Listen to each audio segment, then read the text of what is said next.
You boy. Hey. Sharky, you're Scottish. Wee laddie, looks like you got a problem. Yeah, I do. I paid loads for this VPN and it's just not working, and now I'm on live chat to them and they're just not responding. Sounds like you need Surfshark. You know what? I knew you, a shark, would have the answers. Aye, they have 24/7 customer support. And if you get one account, you can connect every device in your house. So everything and everyone can get protected. Okay, but usually VPNs are a bit dodgy when they connect abroad. Is Surfshark okay? Oh my boy, it works like a dream. More than 3,200 servers in over 100 locations means you can surf from anywhere you like, get all your content unblocked, and you're free from price discrimination. And I'm safe? You're safe anywhere you work, because Surfshark encrypts your online data so you can do things like online banking without worrying. I mean, this all sounds great, but it won't be cheap. Cheap? Aye, they're cheap. And it's Black Friday at the moment, so they're even cheaper than normal. If you go to surfshark.com/TDK, you can get 4 months extra for free. And there's a 30-day money-back guarantee. Thanks, Sharky. I will. You're right, you know, despite the dodgy accent. Oh, how's your favourite YouTuber, The Different Rock? Oh, terrible. He's fallen off. I can tell. Shame. Thank you so much to Surfshark for sponsoring The Different Knock. Welcome back to... Yeah, mate. Same. Arsenal are back! Okay, it's only 2 games. Let's not get ahead of ourselves. But after 2 comfortable victories, we can all breathe a little easier than we did during the international break. That first half against Sporting was electric. Arsenal recording 5 goals away from home in the Champions League for the first time since 2008. I was saying this on the negative side before, and now it's on the positive side. It's still too early to call anything in November, but if the collective mood turns this quickly, it tells us a story. To put into perspective just how much football is left to play, before Sporting there were 32 games before the next international break in March. So 31 now, till early March. So unless the team on Merseyside we've beaten on points tallies and taken 4 points off 2 years in a row are unable to drop points while their 32-year-old star beefs the club, or maybe you think this City side with no win in November are as good without Rodri and a court date on the way, I think it's all to play for, especially now our captain's back and we've stopped getting, sent off every week. There is room for optimism after 2 wins, which tells you its own story. Mostly what I've been pleased by is that we haven't panicked on the pitch post-break. There were issues, but we've broadly done the same stuff approach-wise as this Arsenal team have done for a while. If you look around the analysis space, there isn't much Arteta has revolutionised Arsenal in 24-25, because he kind of hasn't. It's little tweaks, changes, one movement in the lineup, one movement of one player. It is tempting to rip up the rulebook when you're in a tough spot, but what I really like is our commitment to our beliefs and our principles and not deviating. We continue to break teams down our way with our usual 4-4-2 mid-block, make our lovely triangles on the side, we counter-press well, we step onto teams. Only now, we look back at our fluid best in possession with a lot more central access, a concern we raised on the channel before the break. There's just been a few small tweaks to get there, which I've loved. First, I felt the lineups have been a bit more balanced between physicality and technicality, so we've been holding onto the ball better, and we've just been more brave to go through the centre at the right times. But I want to focus on Jurian Timber and Ødegaard on our right-hand side, helping us to find answers. While are we over-reliant on Saka, should we be attacking so much down the right-hand side is a whole can of worms that we're not going to go into now. I want to look at some of the movements down that side to see what we're doing. Firstly, against Forest. Timber and Ødegaard, especially towards the beginning of the game, were staying more narrow than usual, and they did this against Sporting as well. While narrow, you keep the block compact and allow Saka to stay isolated against the fullback, as you see here. Hudson-Odoi has to stay in shape, or Arsenal can access the centre too easily, so that direct pass to Saka was on all afternoon, meaning he found himself 1v1 a few more times than normal. Then, when Ødegaard drops out the block, he's creating a dilemma for the central midfielder. Do I pull out to stop him receiving, creating more space inside, or do I stay here and allow him to receive out wide, play the wall pass with Saka and get inside on the diagonal run? Again, because Timber is narrower than, say, a Ben White might be, it's pinning Hudson-Odoi from pulling out wide to block that lane, and Saka is pinning the fullback. Really smart. Without Ødegaard, the players doing that role have been Ben White or Saka or Havertz, which don't quite have the same impact on creating that dilemma for the central midfielder. And then, once we get through them, while a Ben White might be more comfortable or dynamic outside, Timber has been working wonders on the underlap. His ability to genuinely be a threat to receive with back to goal on that last line, going and standing there consistently, frees Saka and Ødegaard up in other ways than an overlap. His gravity occupies his centre-back like a number 9 and pulls the fullback a touch closer to him to close those distances. Imagine how the defensive line could shuffle over if this was an overlap instead, and Saka would have less space to run at the fullback. And Timber was an absolute cheat code against Sporting. His movement is brilliant. Before his assist, he makes a lovely little dummy to open up the space inside and drag the defender. That opens up the channel here. Rice plays him through with a much simpler pass than it would be without the dummy run. He takes a touch, brilliant delivery, 1-0. And his ability to go on the carry with the ball also opens up so many opportunities for us. Usually when Timber steps out, he attracts players, which frees up space elsewhere for Saka and Ødegaard, and he usually finds them before carrying on his run on the underlap. Jurriën Timber created more chances than any other Arsenal player against Sporting with 3, completed both of his take-ons, and provided an assist. That's before we even talk about him from a defensive perspective. The ability to receive from all angles, to stand on that last line, to be a threat on the underlap, it's like having another attacking midfielder. How we got a free run at him, I don't know. Actually, I do know. He spoke to Ten Hag. So, but there is another thing that I think is underpinning a lot of this. We spend a lot of time on this channel talking about tactical things, central access, movements, counter-pressing, whatever it might be. But something we don't really talk about is execution.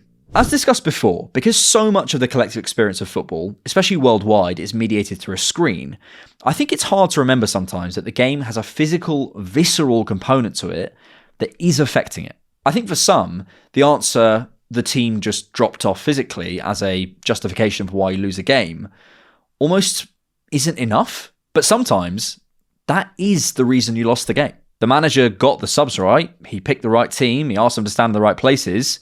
They were just tired, and that's why they lost. Villa at home, for example, I think was one of those games with not enough running. And another thing that I think can fall into that category but gets lost is execution.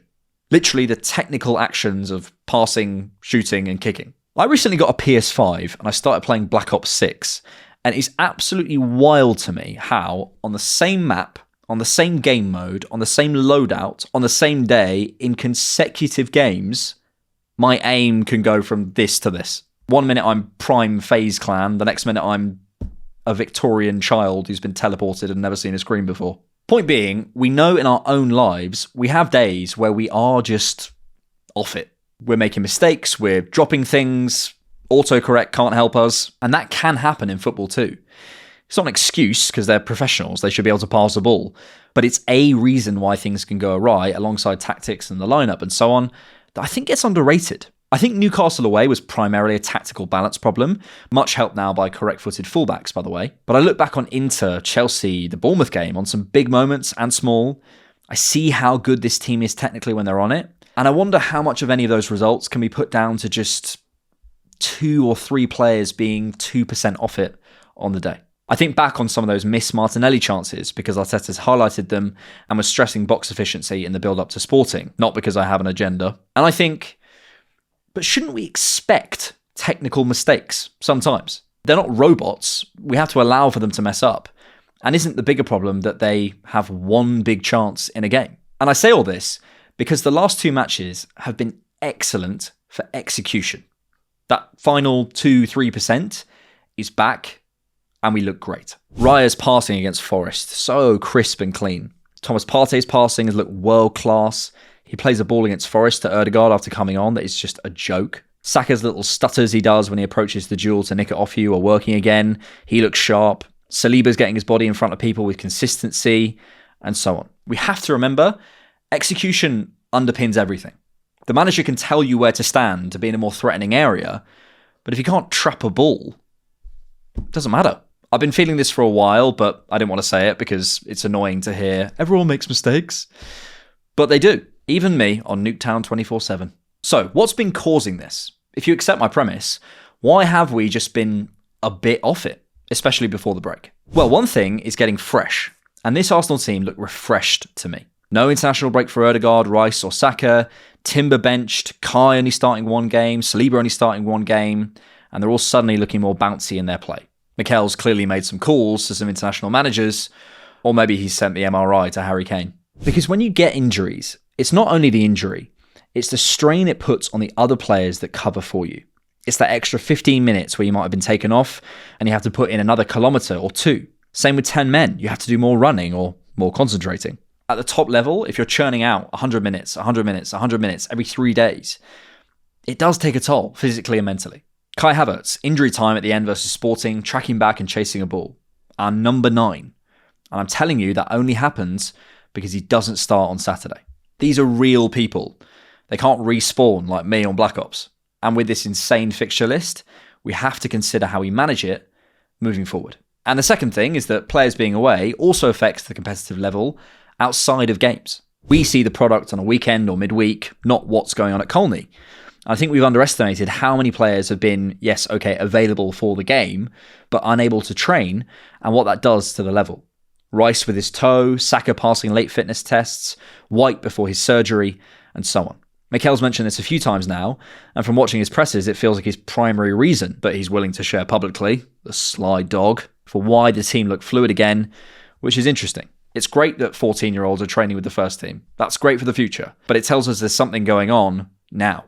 When asked about what has changed post-Sporting, Mikel said a lot, because we were training with 11 to 12 players for a long period, so they could not train and play, and suddenly almost everybody is fit and available. It's true, we are still managing certain players, but their level is rising. If you train well, you play well.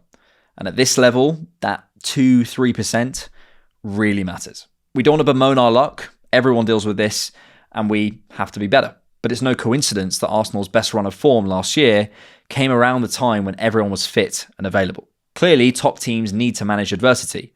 Players will drop out, and I think we can handle it better. I want more from the likes of Sterling and Jesus and Zinchenko and Kivior. But it is affecting things. On that, looking forward to January. I will make a proper video about this at some point. But I think we need something.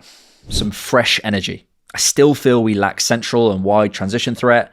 I still feel we lack ruthlessness in the box. And I think we might need to look at certain members of the squad and ask, can we do better availability and quality-wise? When that gets done, how that gets done, if that gets done, I don't know.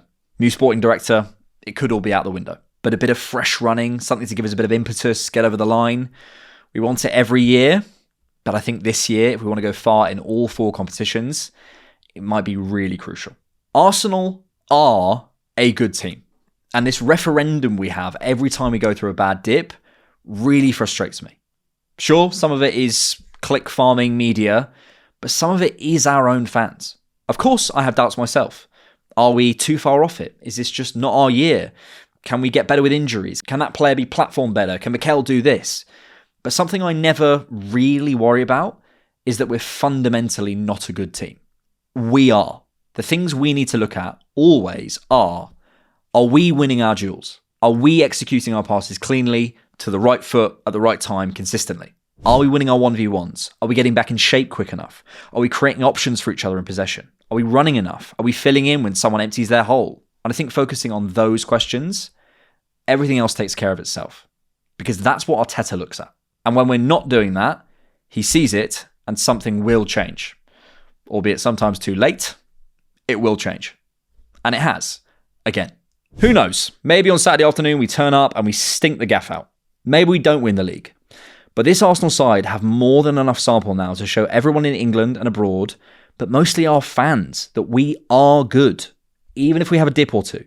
We'll lose again this season, by the way. But I want to say this. When we do, please don't forget we're a brilliant team. The sample we have is we can do that. We can do Sporting. We can do Forest. So please, let's remember that and remember who we are. Because if Ethan Waneri is anything to go by, the future is incredibly bright. If you like The Different Knock, you can support us on Patreon monthly, or you can buy us a coffee.